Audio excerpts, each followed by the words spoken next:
All right, good day everyone. So today we are going to discuss our topic number 12. So it is entitled Aligning Ventures with SDGs. Okay, let's proceed. So let's identify what is sustainable development. No, SDGs is Sustainable Development Goal. Okay, so when we say sustainable development, it is a development that strive to meet the needs of developing countries, no? Seeking to achieve a more sustainable world. Okay? So it is also address yung needs, yung the present moment without compromising current and future generation to meet their own sustainable lifestyle. Okay? So there are three pillars in sustainable development. Okay? First is environmental. Meron din tayong ethical and economic. Environmental, ethical, or social, no? Okay, let's proceed.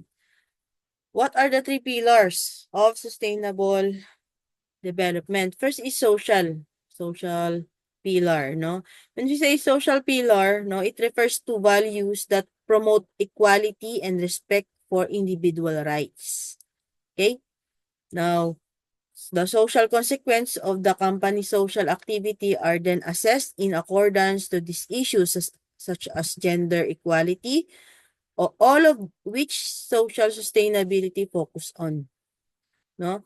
Mm, So it is more on developing a sustainable lifestyle through addressing the social issues. Okay? Now, meron the principle upon which yung social pillar, no, founded. First is yung combat social exclusion and discrimination. So in this, no, one of the sustainable goal is helping with reintegration, supporting gender equality, okay, reducing the gender pay gap. No, there are countries na they hire men and women same position but difference yung yung salary nila, no? Ganun ka dinidiscriminate yung yung gender, no? Na mas mahal yung bayad sa men kaysa sa women, no? So, may mga countries pa rin na existing ganun. Pero from this sustainable development, no, ang goal is magkaroon ng equality. Okay? Promoting training, no? Pagdating sa training, walang babae, walang lalaki, no? Everything is welcome. Encouraging dialogue or applying global social rights, no? In other words, the goal is to seek the aid to global population. Yan yung social pillar, no? Another is promote solidarity, no? Helping to reduce social inequalities by collaborating with locals and international association and projects, no? Prioritizing fair trade product which guarantee an appropriate income for farmers and help promote sustainable agriculture. Okay? Ito naman, they help yung mga malilit na business, no? Pagdating sa social. So, they create, minsan, countries or minsan mga companies, they create yung fair trade, no? Wherein may mga trade, may mga, alam niyo yung sa Philippine Trade Center, no? They are inviting different businesses, no? Tapos, they promote yung mga sustainable agriculture products. Okay? Another thing is contribute to a well-being of stakeholders, no? Hindi social dialogue or encouraging the exchange of information and transparency, adapting working hours according to employee profile, making premises accessible to people with reduced mobility. So, yan mga example lang. Pero there are a lot, no? Ng social pillar, no? Pagdating sa development. Okay? So, next is economic pillar. Okay? When you say economic pillar, is based on companies' ability to contribute to economic development and growth. No? In other words, they must be encouraged, promote the protection of the environment, no? By limiting the risk posed by their production. Of course, in here, no, mga production, mga planta, no, they encouraging na gumamit ng mga recycling products and use renewable energy para at least magkaroon ng sustainable development sa country na yon or sa lugar na yon, no? And therefore, fundamental aspect of development of economic pillar, no? So, merong ISO o International Standard na 5110 standard na wherein ang focus is energy efficiency, no? Ang aim nun is to improve energy performance with a view to reducing energy consumption and therefore contributing to economic growth. Effective implementing of this standard leads to certification, serving as a guarantee of optimal, affordable, and clean energy use. Okay? So, may mga country gumagawa ng mga standardization sa mga company. Kailangan maging ma-approve ka nitong standard na to bago mo i-release yung product. May mga ganun, no? Which also helps yung company to, kapag nakapasa ka naman nandun, bibigyan ka nila ng certification na yung company mo is using clean energy, no? Which is a good policy na ginagawa ng mga different countries. Okay? Now, let's proceed with a third pillar, no? Environmental pillar. When we say environmental pillar, it is founded on a commitment to protect the environment, no? By reducing risk, measuring the environmental impacts of company activities. No? So, environmental sustainability focusing company efforts toward developing new ecosystem service to improve the environment while also developing robust energy sustainable strategy. Yan, ito naman yung mga companies or countries wherein they are creating strategies para makatulong yung company or yung country na yon to improve yung environmental aspect nila. No? So, ito yung mga challenges for a companies, no, pagdating sa environmental. Saving and preserving yung natural energy or agricultural resources. No?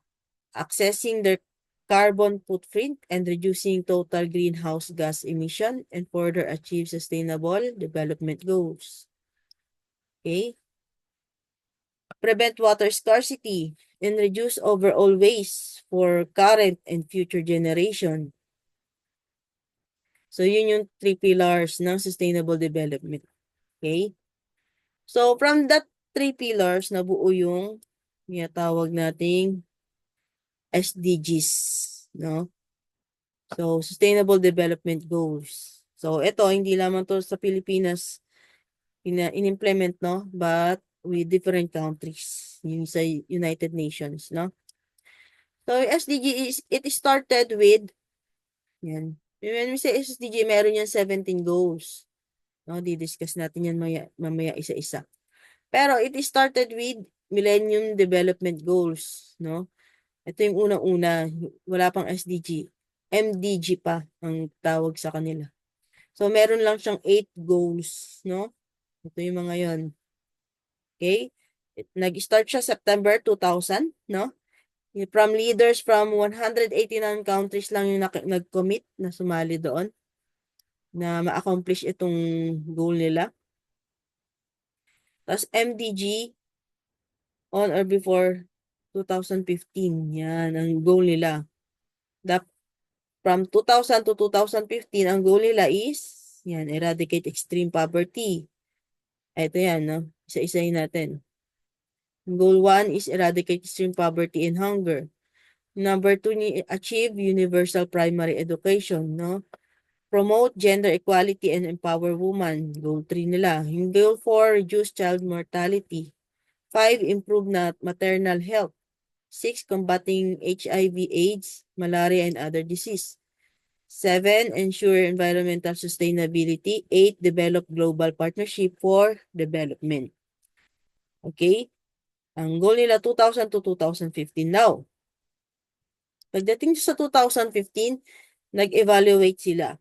From 189 countries, mas marami pang sumali kasi nakita nila effective. Naging 193. So, they decided to continue, no? And improve yung sustainable development. So, ang goal nila is 2015 to 2030 na. Ang goal.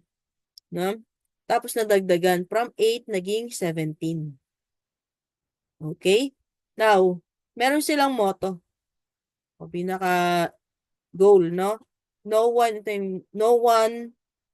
leave no one behind. No, walang may iwan. Sama-sama sila magiging successful kapag inimpress nila yung sustainable goals. Okay? So may iba-ibang strategy ginagawa ng mga companies para um maging effective yung SDG sa countries nila. Minsan yung government nag-establish ng policy na every company required, no? Required na at least meron silang sustainable development goals sa mission and vision nila, no? Ginawa nilang policy 'yun. Pero dito sa Pilipinas, um, they are more on information, disseminate, ini-spread lang nila information, no? Pero wala pa yung policy na required. Pero kung titignan mo, halos lahat na, no? Tumutulong para ma-commit yung 17 goals na to. Even yung ating local Quezon City, no, LGU, no? Ang isa sa goal ng ating mayor is to really um reduce yung o makatulong dito sa 17 goals, sustainability, no? Now let's discuss yung isa-isa. From no poverty, number 1. Discuss natin yung 17 goals, no? When you say no poverty, ayan, no? From 2000, no? Ang goal, yung MDG pa lang, no? Na-meet nila yung goal nila, no? Na medyo na-lessen, no? To 2015.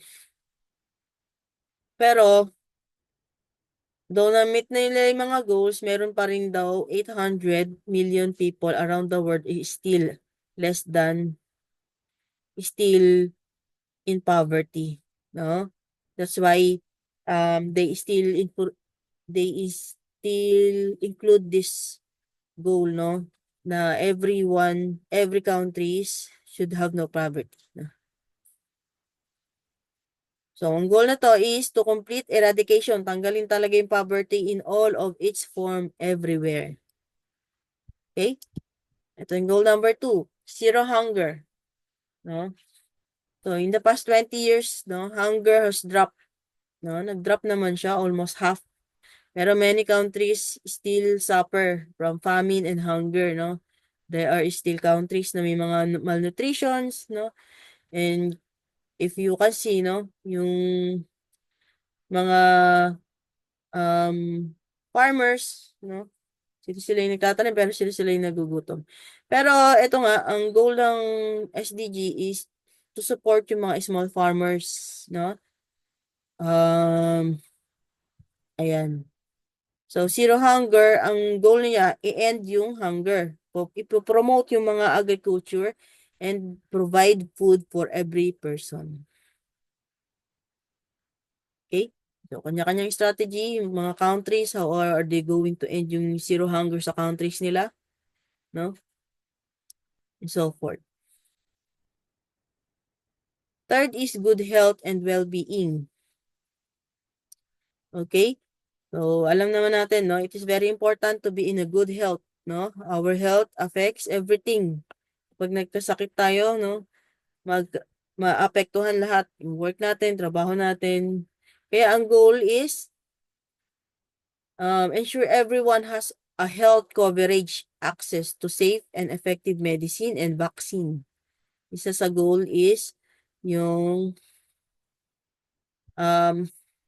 kaya kung nakikita niyo mga LGUs, minsan may mga free vaccine, yan.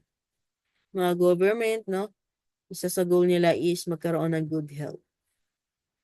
So, ang pinaka-goal nito is ensure health and provide care for everyone regardless of their age.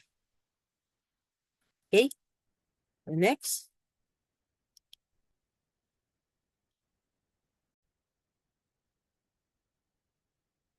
Okay? So, number 4 is equality education. No? So, syempre, because of poverty, minsan nahihirapan padala yung mga bata, mga anak, no? Lalo na yung mga mahihirap na household, no? Na sa pagkain pa lang, nahihirapan na silang i-provide sa ano nila, pag-aaral pa kaya. So, isa sa goal is magkaroon ng quality education na equitable and inclusive, no? Magti-train sila ng mga um ito no, they by measure in any school that good grade now. Now let's get a better grade for all kids. Achieve a goal for universal primary secondary education. Yan. That's why yung ating DepEd, no, they have also mga goals to reach at least 91%, no. They provide scholarship, no. Even yung mga companies, they help, no. Yung mga malalaking company, meron silang mga scholarship, no, which also help yung quality education. Okay? Number 5, gender equality. Okay? So, ayan. There are still gross inequalities in work, wages, lots of unpaid women's work, no, childcare. Yan, marami pa rin, no? Kaya sinama pa rin nila yung gender equality. So, ang pinaka-goal nito is eradicate gender-based discrimination and empower all women. Na ang mga babae is hindi lamang sa bahay, but they can also work as long as they can, no? Tapos, tanggalin na yung pagiging indiscrimination, no? Ito lagi, no? They are focused on women's and girls everywhere. Okay? 6 na tayo. 6 is, everyone on earth should have an access to safe and affordable drinking water, clean water, and sanitation. Okay? So, ang goal nito is protect wetlands, rivers, yan, linisin mga river, sharing water treatment technologies, anything about water sanitation, no, para ma-accomplish yung goal, no? So, it ensure and develop appropriate water supply and waste disposal system, yan. Anything na act ng government or any companies pagdating sa paglilinis ng water supply. Okay, 7 na. 7 is affordable and clean energy. Okay, ang goal nito is to provide access to affordable, reliable, and modern energy. No? So, ayan, no? So, sabi din yet, as the world population continues to rise, still more people will need cheap energy to light their homes, no? So, at least, meron pa rin mga lugar na wala pa rin kuryente, no? At least, ma-reach out sila. So, pero, with affordable price, no? Yan. So, how we get to the energy is at issue, no? Yan, may mga energy, may mga company na very focus sila pagdating dito, no? Yung, kasi they prevent yung mga climate change. Katulad ng Tesla, no? Isa sa kanilang ano is to produce a clean energy. Yung prevent yung mga pollution, no? They invented yung mga electric cars and so forth. Okay? So, number 8, decent work and economic growth, no? So sabi dito, the good news is that middle class is growing worldwide, no? Medyo tumataas na yung middle class. Dati kasi, no, mas mataas yung mga, yung high class tsaka yung sa low class. Mas mayayaman yung mga mayayaman, yung mga mahihirap, mas mahirap. Ngayon, medyo tumataas yung level, no? So, in last 25 years daw. So, to more than a third population. But today, job growth is not keeping pace with growing labor force. Okay? So, pagdating sa decent work, okay, ang goal nila is eradicate yung mga forced labor, napipilitan, yung mga slavery, human trafficking, yan. And i-end nila yung, and in the end, we can achieve the goal of decent work for all women and men hanggang 2030. No? So, may mga countries na they support, kaya they create policies pagdating sa mga human trafficking, no?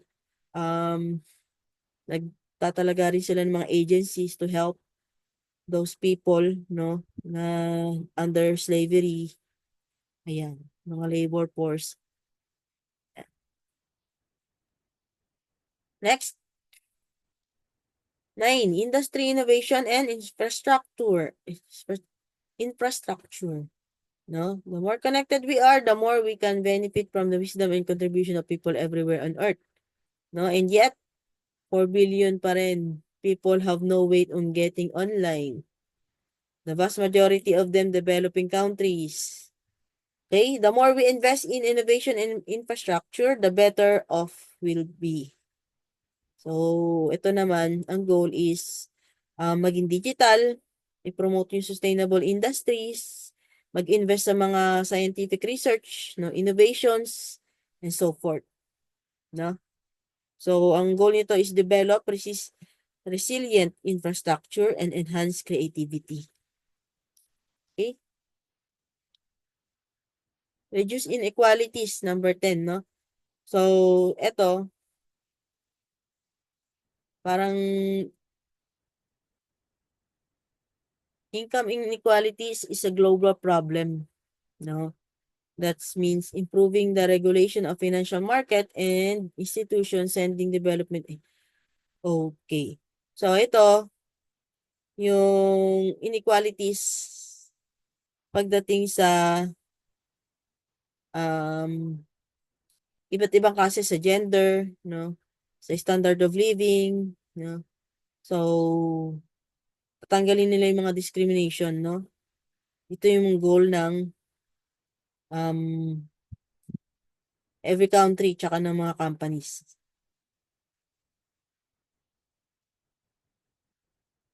So, eto na yun. That means improving the regulation of financial market institutions, sending development aid where it is most needed, and helping people migrate safely so that they can pursue opportunities. Yan. Kaya meron tayong no, mga OWA, tumutulong sa mga OFWs natin, no? Magkaroon sila ng great opportunity. Yan. Magkaroon ng equality. Okay, next tayo. Next is 11. Sustainable cities and communities. Okay? So, to make cities sustainable for all, ito yung goal nila, no? We can create good, affordable public housing. Yan. We can upgrade slum settlements. No? Yung iba yung mga squatters, mga ibang countries, tinatanggal nila mga squatter area. They provide relocation house, no, for them. Tapos they invest yung public transport para matulungan sila na hindi malayo kasi minsan nire-relocate sa probinsya, ganyan, di ba? And they provide yung public transport, create green spaces, and get broader range of people, including urban planning decision. Ayan. Para magkaroon na sustainable cities and communities. Okay? 12, responsible consumption and production. No? So, in here, we can consume in a way that preserve our natural resources. no? So that our children can enjoy them and their children after that. A part is how to achieve that goal. We can manage natural resources and dispose toxic waste better, no? Sa mga company, no, kung may mga waste sila, nagkakaroon sila ng proper disposal. Kasi ang goal, magkaroon ng yung mga consumption nila, yung mga production nila, no, makapag-reduce and recycle waste, no, para at least ang goal is yung mga natural resources hindi masira. Okay? Paabutan pa ng mga next generation. 13, climate action, no? So, ito na, no? Talamak na to, no? Nakikita nyo yung maraming pagbabago pagdating sa climate change because of um napabayaan yung mga consumption dati. Okay? So, in here, ang goal is reduce yung loss of life property by helping more vulnerable regions. Okay, so in here, ang goal nila is make urgent effort to combat climate change and its effect. So, ang goal nila is, yan yung mga, because of climate change, nagkakaroon ng mga earthquakes, tsunamis, tropical cyclone, flooding. Yun sa may mga bansa na hindi bumabaha, nagkakabaha na ngayon because of climate change. No?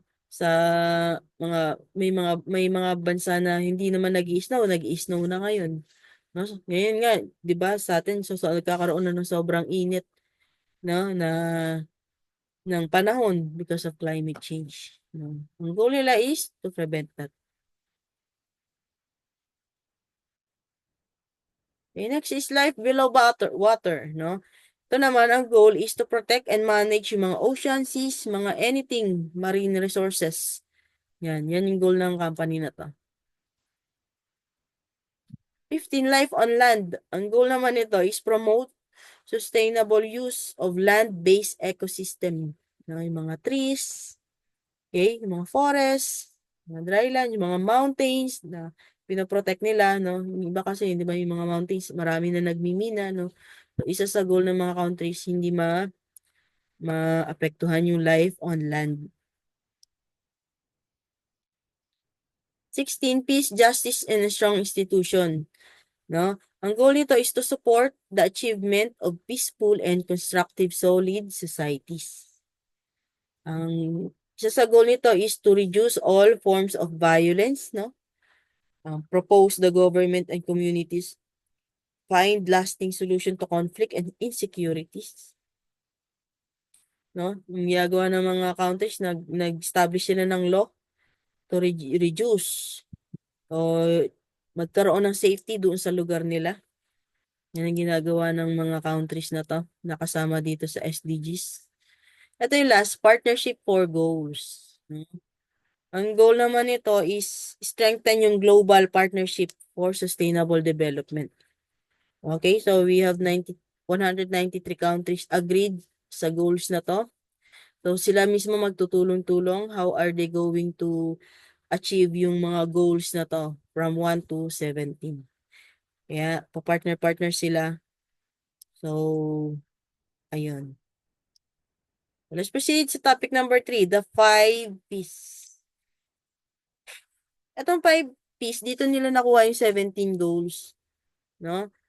So, from this P's, yung people, planet, partnership, peace, and prosperity, from that, dyan sila kumuha ng goal. Dyan nila nakuha yung 17 goals. To improve yung planet, to improve yung people, para to improve prosperity, yung peace, tsaka partnership. Okay, isa-isayin natin. So, itong 5 P's, the 17 are structured around the 5 pillars, no? Yun na nga.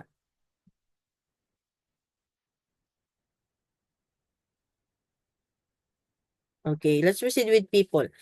Etong SDG na to, 'di ba, kung tingnan natin, kung maalala natin yung SDGs kanina, no? The end poverty, yung hunger, nakafocus yun sa people, no? To have a good health, well-being, yan, kasama yan, yung quality education, access clean water, sanitation, striving for gender equality. Lahat yan nakafocus sa people, no?